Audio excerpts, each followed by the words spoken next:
Right. Namaste. Psychoanalysis, philosophy, fusion and alienation. Empathy is a very, very slippery slope. So it is said in psychoanalysis. Fusion has its other end counterpart in alienation also. To discuss this very rare and complex subject, we have with us our psychoanalysis consultant, Mr. Himanshu Vaidya. Namaste, Mr. Vaidya. Namaste.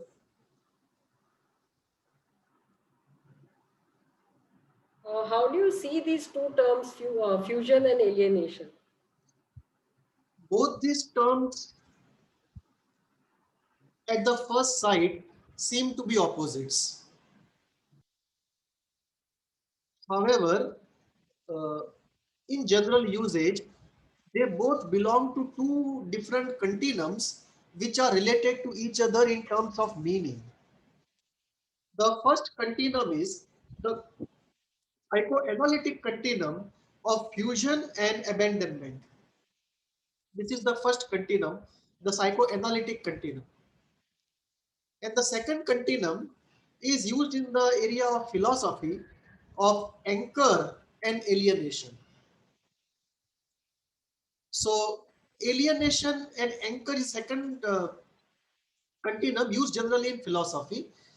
The first continuum of uh, fusion and abandonment is used in psychoanalysis, second one in philosophy. So let us look at what these are and then try to uh, create sense out of our title.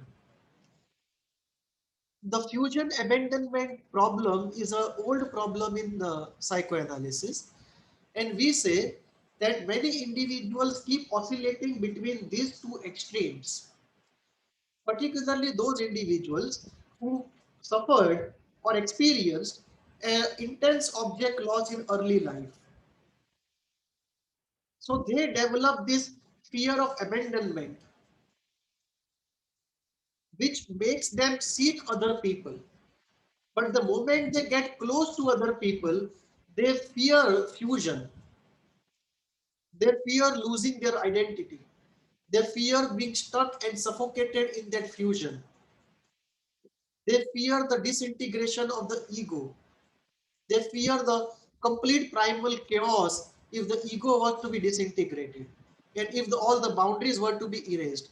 They fear that psychotic feeling, and therefore they may run away from that closeness and fusion, and they keep oscillating between the two.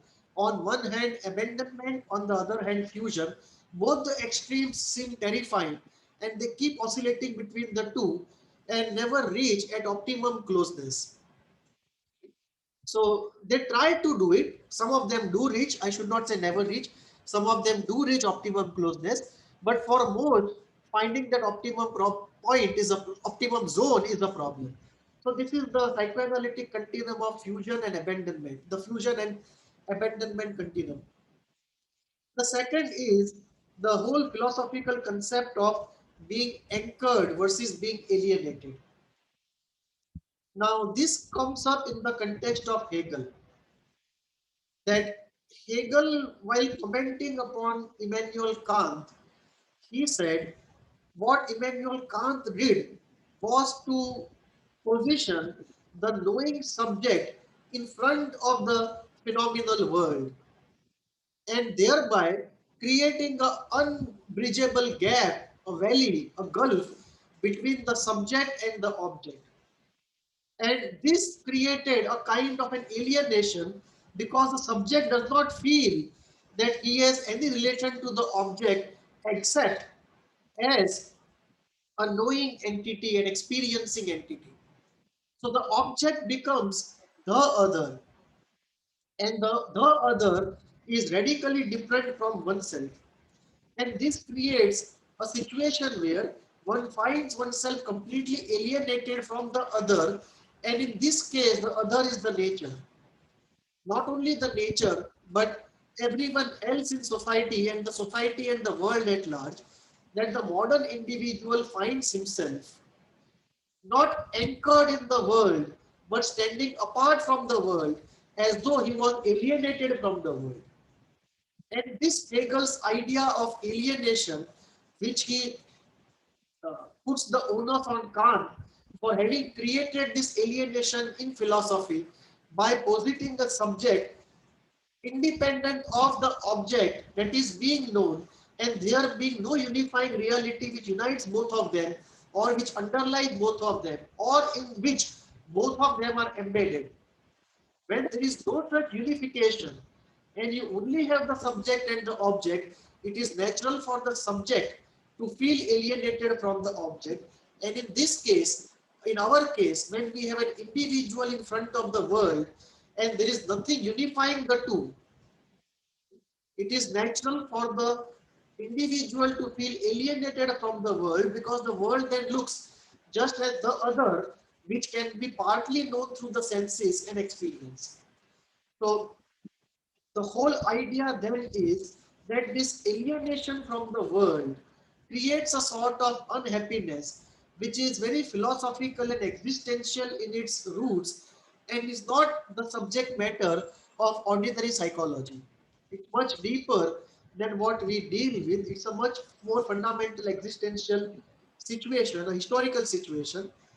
And some spiritual people believe that somewhere in the line of evolution, we develop this self-consciousness, this ability to see oneself different from nature, not as a part of nature, and that created alienation in an experiential sense, much before Kant could conceptualize it. So this alienation is not only something that came into existence with Hegel, although Hegel conceptualized it in philosophy. This is a very existential and early history phenomena in the evolution of our race, that somewhere we develop uh, a consciousness that we are separate and not a part of nature. We are separate from, not a part of nature, and we have to therefore operate upon nature and use nature and master and conquer nature. And this setting us apart from the natural order of things creates this feeling of alienation from nature, and we all yearn to get back and anchor ourselves back into nature. Somehow it is not possible for us to do that, and that is the cause, one of the causes of our anxiety and our lack of feeling satisfied, fulfilled, and a sort of sadness, a kind of an object loss which cannot be moved. So this is the second continuum of being anchored and alienated. Now we have chosen one end of each continuum, the psychoanalytic continuum and the philosophic continuum, to cross them both and enter into this discussion of fusion and alienation. So fusion comes from the fusion abandonment psychoanalytic continuum, and alienation comes from anchored and alienated a philosophy continuum. And since we are discussing psychoanalysis and philosophy, this is the title that we have. We have taken one end of the two continuums to create a new one, a cross between psychoanalysis and philosophy. And this is how the title is created, supposed to mean, and also very significant, not only for synthesis of psychoanalysis and philosophy, or bringing philosophy into psychoanalysis to be more modest, but also in the sense that it is a topic which even in psychoanalysis is not clear to many and not adequately understood and used in theory or in therapy.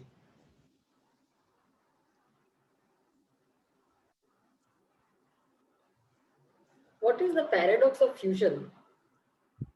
The paradox of fusion is, on one hand, we experience security, real relatedness, the intensity of connection, and the oneness that we want to experience only in fusion. And the second part of fusion is, if the fusion becomes too much, we fear the disintegration of the ego, the upsurge of the primal chaos which was there before ego came into existence to control it, the erasing of boundaries, and the psychotic let me say, not oneness, but a psychotic uh, getting into somebody else.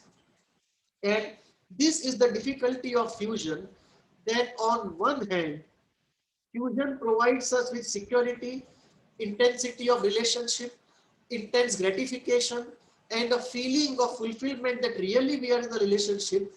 On the other hand, it creates that paranoia of disintegration of ego, loss of boundaries, upsurge of the primitive chaos, and the loss of one's autonomy and freedom and dignity, and the fear of being stuck in a few situation from which we cannot get out.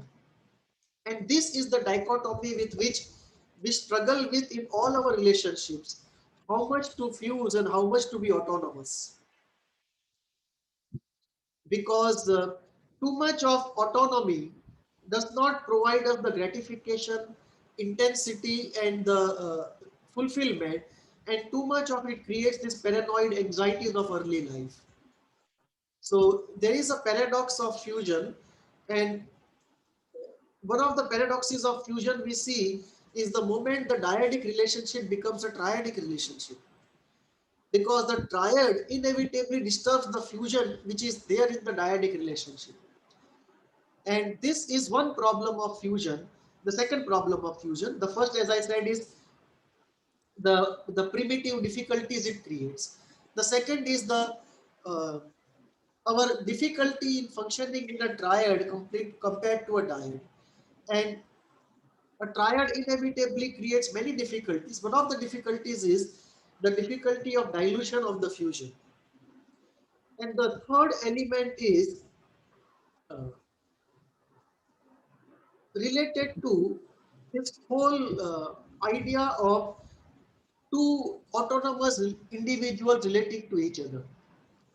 Now, that is very good in theory and on paper, but this kind of thing in practice becomes almost impractical, and you don't feel a sense of actually being in a relationship. You feel as though you are executing a contract.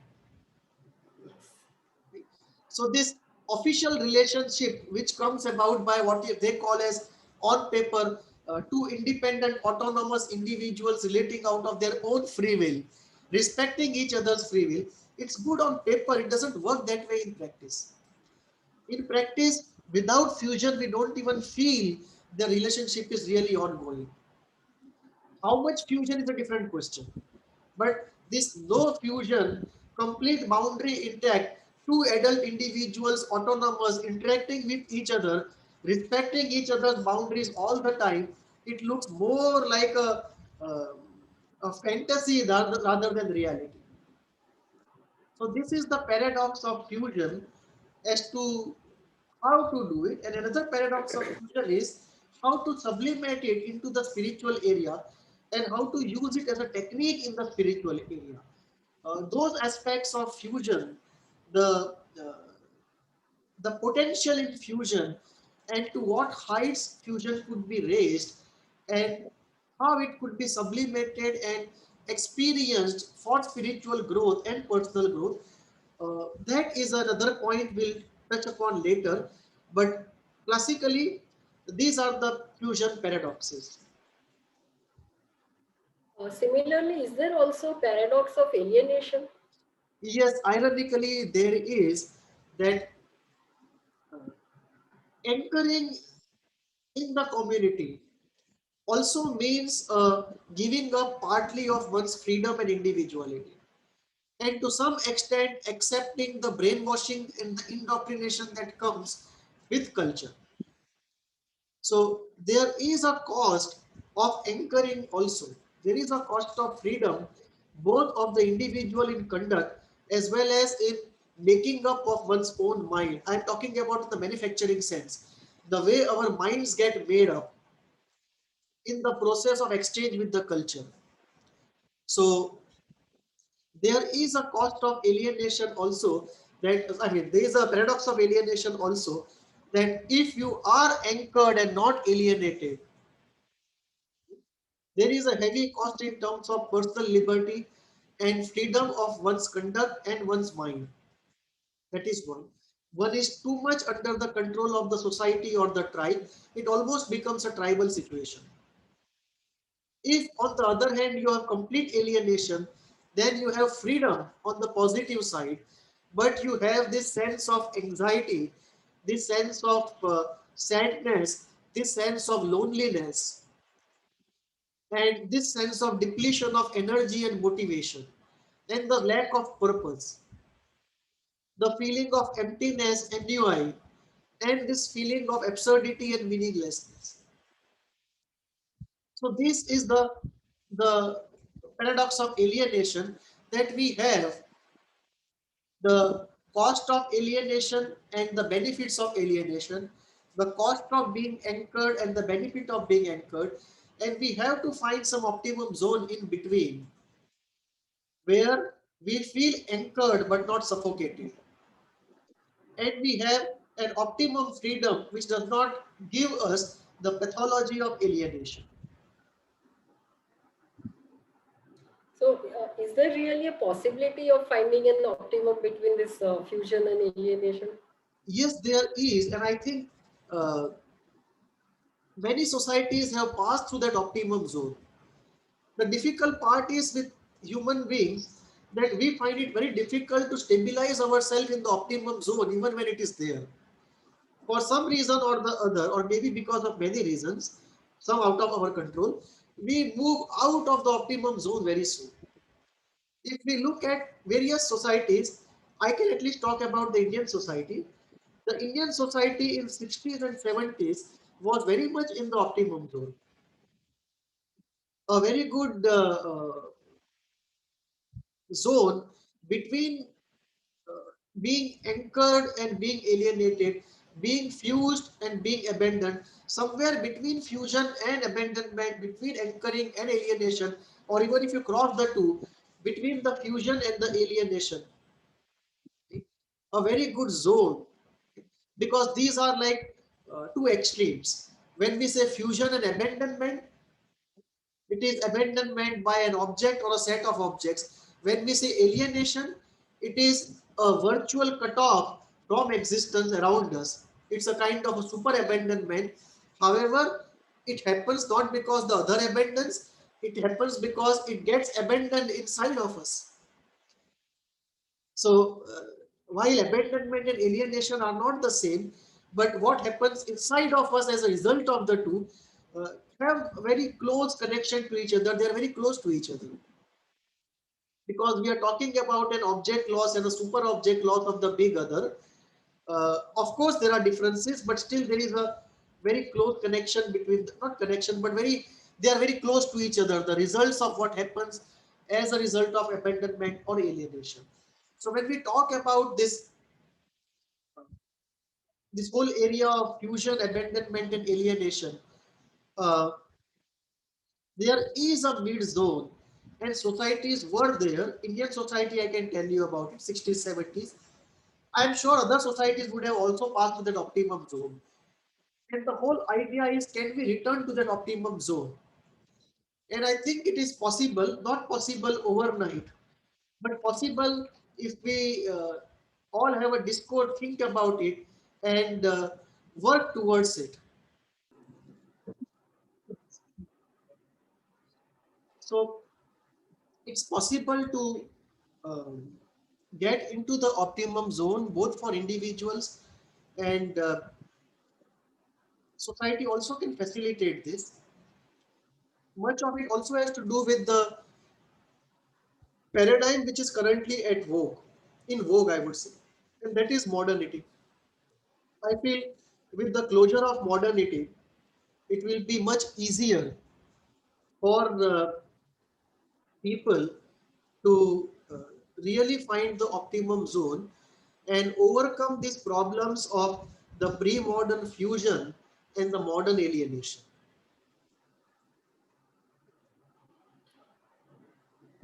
So, can we say that we are suffering because of this lack of optimum fusion? Very much so, very much so. Because For those people who obviously have a abandonment fusion problem, an abandonment or alienation problem, that's a completely different group of people, but that's a small group. But at large in society, we see traces of this suffering, which is so pervasive that it has become normalized and therefore not recognized. This being away from nature, this being alienated from nature, being alienated from society, from state, from one's archetypal nature, from one's own heritage and mythology, one's own traditions, it has a cost in terms of mental health, well-being, and quality of life. Unfortunately, we have not empirically calculated and evaluated it as such. Once empirically we are able to do it, we will be able to recognize, objectively speaking, what we subjectively now know, that these elements are very important aspects of our well-being, not only individual but also social well-being. So, uh, not only preserving but living these things and developing these things is very essential for our own well-being, and not paying attention to them is something which is leading us to pay a very heavy cost in terms of our own well-being. Uh, One way to put it is this, that we have destroyed that well-being ecosystem which naturally we had inherited in our evolution during the era of modernity. So if you look at pre-modern times, there was a sort of a ecosystem, a psychosocial ecosystem, which was a kind of a well-being system or well-being ensuring or securing system. This well-being security system, in psychological terms, of course, I'm talking about, has been uprooted and destroyed in the era of modernity. Closure of modernity is uh, allowing us now to re-visualize and rethink and redevelop the psychosocial ecosystem which can be geared for our well-being. And I think that if we do it in a holistic and scientific way, it can not only enhance our health but also our quality of life. Is fusion same as spiritual oneness? Uh, no, it is different. And here comes one way of managing fusion. Uh, Fusion is fusing with some other person. Even when we talk about philosophical anchoring, it is anchoring into a community, anchoring into nature. That is still not a spiritual oneness. The spiritual oneness essentially is a psychological state of being where a rare experience is had by the person, and one sees a anchor, one experiences an anchor from which all that one sees around emanates. So the anchor, that experience of that layer of that anchor, which is one ceaseless, unbroken, and from which all that we see around emanates. That is a very different experience from the experience of psychological difficulty of fusion, abandonment, or alienation. So these two are different experiences. The experiences related to fusion and abandonment is one set of psychological experiences, mostly pathological. The experience of alienation is a very existential experience. Experience of anchoring, the other end of the philosophical continuum, also is a experience of the community, the nature, anchoring, and so on, but still a psychological experience. These are not in the same category as mystical or spiritual experiences. So these are two different sets of experiences. In fact, we are dealing with three different sets of experiences. A set of psychopathological experiences, a set of existential experiences, and a set of uh, rare spiritual experiences, and therefore they are different.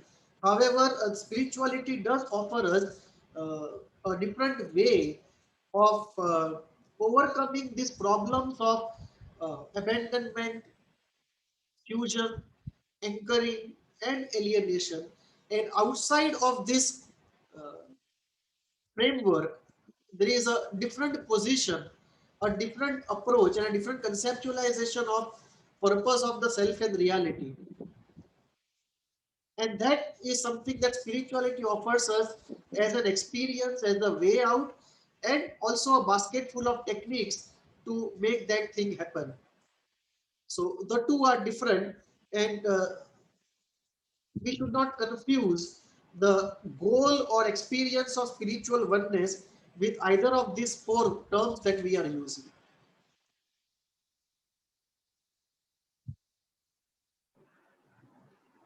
Is there any practical technology to address this issue that we are facing? Uh, Spirituality offers us many practical technologies, particularly the Indian and the Tibetan versions. They are very fertile in this. Some in the Middle Eastern countries also there are some mystical schools which are fertile in this. But the best known and available and accessible are the Indian and the Tibetan techniques. And there, some of the techniques I can name. One is this whole idea of idol therapy, which is called idol worship, but actually it is idol therapy. And in that, this whole exploration of a variety of relationships with a persona under the guidance of somebody, of course. And there, the whole idea of abandonment, fusion, anchoring, alienation is differently experienced based upon what is the focus of your attention. Is it a one idol, or is it a piece of nature, or the full of nature, or a picture of nature? What is it? So again and again, you experience this whole continuum, being completely fused, being partly fused, being completely abandoned. All these things you face and you experience again and again consciously for mastery.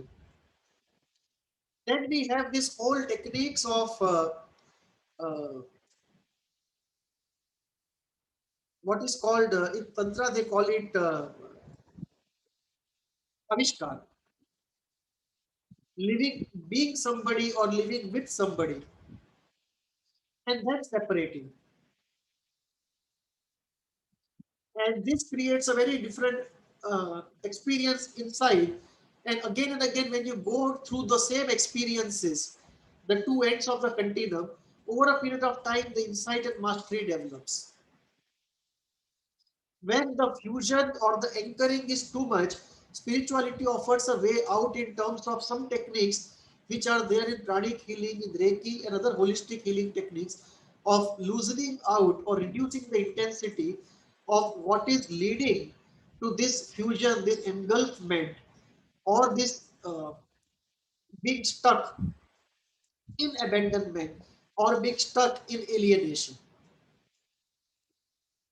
So there are a variety of techniques, tools, a basket full of approaches, and very different paths based upon the personality, how to get out of this conundrum of this square of this four container, the four elements which define a framework. Not only these, many other elements also constrain us, and therefore at times individually each element is taken, at times in combination some are taken based upon the person, his stage of development, and how uh, the path and the expertise of the guru lies, some path is chosen.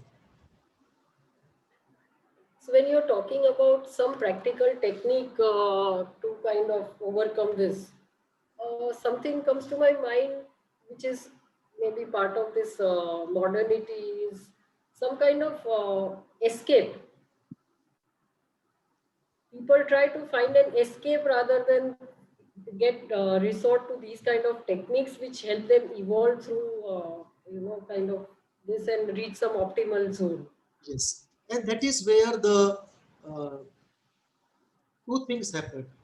If the escape is conscious, then it is a question of what best the individual is capable of doing given his situation and destiny. That is one aspect. And the second aspect, what happens is that the individual remains in a stage of suffering because he ejects out of the two extremes. And this you find often in case of borderlines, histrionics, and many people with the emotional closeness difficulty. So that they keep oscillating between abandonment and fusion. When they are alone, they feel lonely and abandoned, so they seek people. When they get close to people, after some time, the closeness seems terrifying, fusion seems terrifying, so they do something so that again they develop a distance. And many times, because of this, the relationships break down. People get enough of them, people can't tolerate them beyond the point, and after some years, they find it difficult to even find people to relate to because this movement on this abandonment fusion thing in practice is a movement which draws people away from you. And after a particular age, usually after 40 or 35, people with these difficulties find it very difficult to get new people in their life. So it can also create turmoil that if you don't resolve it and don't understand it, and you try to escape from it by jumping from the two extremes, and the jumping in real life is accompanied by explosion with somebody because that is the way to jump out of that end of the continuum. So on one hand, when you feel abandoned, there is desperation, so you do anything to get anyone, and once you get that anyone, then you do anything to get rid of that anyone because the difficulty is of closeness. And that is a very difficult thing for a large group of people where the problem cannot be understood and addressed, and it gives consequences with explosions. And can we say that that escape is somehow found more into material worlds, obtaining objects or something, which is what it seems like. Yes, it can be found in material objects. It can be found, escape can be into material objects. Escape can be into groups where the closeness is optimum to the person, neither too close nor too far. Escape can be into very formal, official, superficial Facebook kind of relationships. Escape can also be by going into pets because human beings are too difficult. Escape can also be by going into token spirituality. So escapes can be of variety of types. Uh, if this escape is understood and consciously done and sublimated to the extent that we can, it's a much better way. Uh, the cost benefit analysis is much better than otherwise. Okay, thank you, Mr. Vaidya, for this enriching discussion about this subject, which is very interesting and which is still not so addressed or acknowledged. I think this fusion and alienation, but which all of us are seeing and facing in our lives. Ironically, uh, Margaret Mahler talked about something very fundamental, which is not taken up so popularly now in psychoanalysis, and that was she Mhm. talked about fusion and individuation. And she said that uh, in nature, philosophically in nature, we find two situations: a situation of chaos and entropy, and a situation where some stable system is operating towards a purpose. And when we see a stable system, essentially the equilibrium in nature is not because of uh, one self-governing force. Equilibrium is because of two opposing forces. Similarly, in the human psyche, there are two opposing forces which produce movements at times. At times, it produces equilibrium. And Margaret Mahler used the words of fusion and individuation or something of that sort. So there are two essential forces in psyche. One, the force of fusion, and the second, the force of separation. And both these movements are fundamental to the psyche, and that they work out in a variety of situations, not only in dealing with human beings, even in dealing with things. So there is a force of closeness and there is a force of separation, and both of them So are these operating. are, yeah, very day-to-day common things which are worded in such a way which is like in the stays in the realm of psychoanalysis or in the realm of philosophy.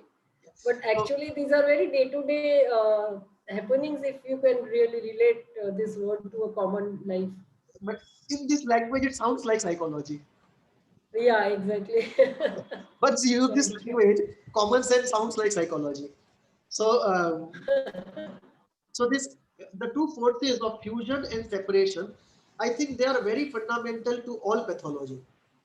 I'm not saying they're responsible, only force is working, but among many things which are important in understanding and healing of pathology, these two are very important elements which are not given so much of importance in conceptual or therapy terms. Right? The Right. two fundamental forces of fusion and separation. And I hope our discussion uh, makes people interested again in these two forces and how we can advance this concept in the conceptual domain and in therapy. Right. Absolutely. Yeah. Thank you so much. Do write to us at hvindia@gmail.com. Namaste. Namaste.